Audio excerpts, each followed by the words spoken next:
Libia, augusto di fuoco per una terra con futuro incerto. Madrid, la giornata mondiale della gioventù richiamava a quasi 2 milioni di picciotti. Italia, la manovra economica, tra continui canci e il risico di incostituzionalità. Sicilia, pur stando numerosi incendi nello mese d'agosto. Sport, Zamparini ittavo fuori a Pioli prima di cominciare lo campionato. Benedica a tutti. Dopo la pausa dello mese d'agosto, torniamo con questa edizione che vuole riassumere le principali notizie delle settimane passate. Un mese di fuoco in Libia, un delle ribelli sostenute dalle truppe dell'ONU arrivarono sino a Tripoli. Oramai pare certa la caduta di Gheddafi, ma comunque le notizie sono assai confuse. E c'è di dubitare pure di chi dicono le mezzi di informazione occidentali. Vediamo un pezzo di telegiornale della BBC, con immagini di Tripoli. Fateci caso, le bandiere che si vedono sono tutte indiane. Può essere che ha sbagliato filmato senza manco a donare segno. We'll get him. And Express choose to focus on the public sector's big pay boost. Let's just take you live to Tripoli. I want to show you some pictures there. This is people in Tripoli in the center. I think it's Green Square, renamed Martyr Square, call it.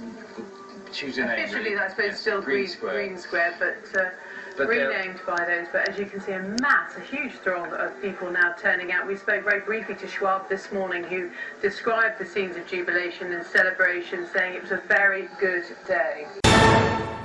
Dallo 16 al 21 di agosto si tiene a Madrid la 26ª giornata mondiale della gioventù. Quasi 2 milioni di picciotti accorrerono di tutto il mondo per questo evento e per partecipare alla messa che Benedetto XVI celebrava il giorno 21 all'aeroporto Quattro Vientos. Lo nostro inviato Renato Meli intervistava alcuni partecipanti spagnoli. Vediamo insieme al suo servizio. Sin duda ha sido cuando sacaron el Santísimo después de llover, cuando le sacaron y de repente todo Cuatro Vientos se quedó en silencio, todos de rodillas y adorando al Santísimo. Impresionante, tanta gente a la vez. No, yo creo que solo Dios puede callar a 1 millón o más de personas. Dopo aver ricevuto una lettera della Banca Centrale Europea, il ministro Tremonti ha cominciato a travagliare la manovra economica che avesse a servire per fare pareggiare i bilanci, per diminuire la spesa e per fare parte di un nuovo processo di sviluppo. Ma che partorio non convince a tutti. Tra altre cose pare che ci sono pure problemi di incostituzionalità. Già ci furono una poca di cancia e marcia in arreare. Vediamo come finisce sta storia. Intanto l'assessore all'economia della regione siciliana Armao disse che ora che finiamo dall'obbedire morto lo federalismo fiscale, sta partendo lo federalismo dello debito pubblico, che vuole farlo pagare allo sud. La regione va a reagire politicamente e istituzionalmente. Pare che la regione che sta pagando questi tagli è proprio la Sicilia. Nonostante chi non ci furono giorni di vero scirocco, pur stanno fuori assai in Sicilia l'incendio nello mese d'agosto. L'Udece ci furono 3 grossi incendi nei territori di Casteldazzo, Casciogiovanni e Siculiana. L'20 l'incendio furono 7. Tra dite chi do lo Montigliato e chi che stiamo vedendo lo schermo che arrivava vicino alla spiaggia della Tonnara di Milazzo. L'24 incendio a San Martino delle Scale, Monreale, e a Santo Stefano Quesquina. L'25 furono 9. Tra dite, Rannazzo, Calatabbiano, Barcellona Pezzodigotto, Galati, Cavagrana e Traina. Un arrivavo fino all'ospedale Cristo Redentore. L'29 ci fu un incendio che stiamo vedendo ora allo schermo, all'Eremo San Felice, nel territorio di Caccamo.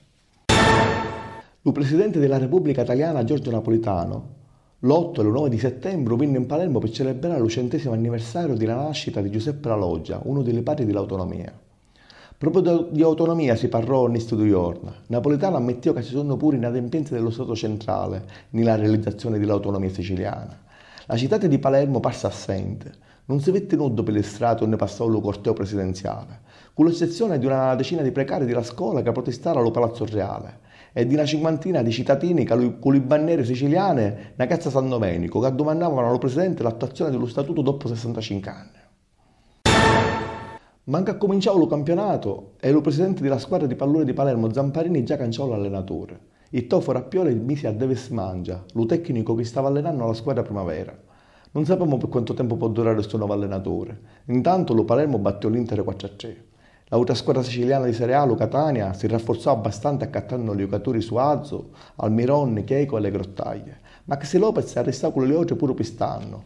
Il suo campionato cominciò con un pareggio in casa contro Lusiena.